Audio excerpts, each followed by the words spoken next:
The Vampire Diaries uses similar emotional manipulation that the 100 did, like with Stefan and Damon Salvatore.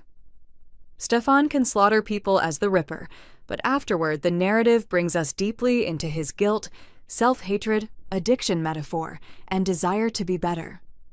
His remorse becomes evidence that there is still a good Stefan underneath everything. Damon gets an even stranger version.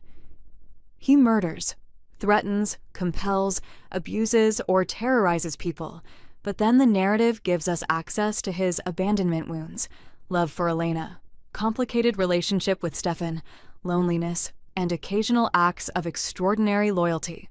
Elena's increasing sympathy toward Damon also becomes an audience cue.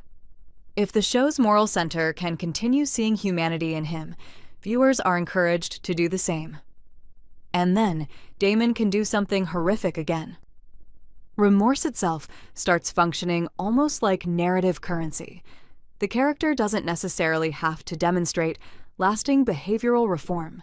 Feeling terrible, crying, admitting, "I'm bad," loving someone intensely, or sacrificing something can restore enough audience sympathy for the story to continue. The Originals is the same, through Klaus Mikkelsen.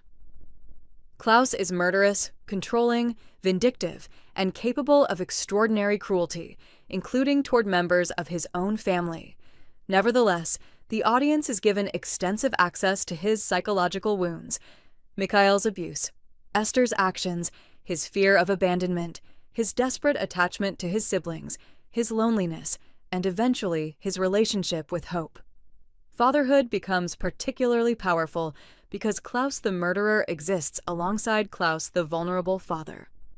His love for Hope cannot morally erase his victims, but it can emotionally overshadow them because the audience spends far more time experiencing his love and suffering than experiencing the lives of the people he destroyed. Viewers live with them, learn their childhoods, witness their private grief, understand their relationships, and hear their explanations. Many victims, meanwhile, receive only seconds of screen time. A nameless person murdered by Damon might matter for a scene, while Damon's remorse over that murder can contribute to an emotional storyline lasting several episodes. Across the 100, The Vampire Diaries, and The Originals, the broader criticism is therefore about the distinction between morality and sympathy. A narrative cannot change the moral facts of what a character has done, but it possesses enormous power over how the audience emotionally experiences those facts. It chooses whose tears are shown, whose childhood is explained, whose remorse receives dialogue, whose forgiveness matters, and whose suffering disappears from the story. These CW dramas repeatedly exploit that distinction, allowing characters to remain deeply immoral while continually rebuilding the audience's emotional attachment to them.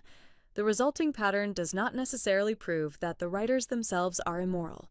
Rather, it demonstrates how storytelling can steer viewers toward sympathy, forgiveness, or temporary redemption without requiring the underlying wrongdoing to have actually been morally resolved.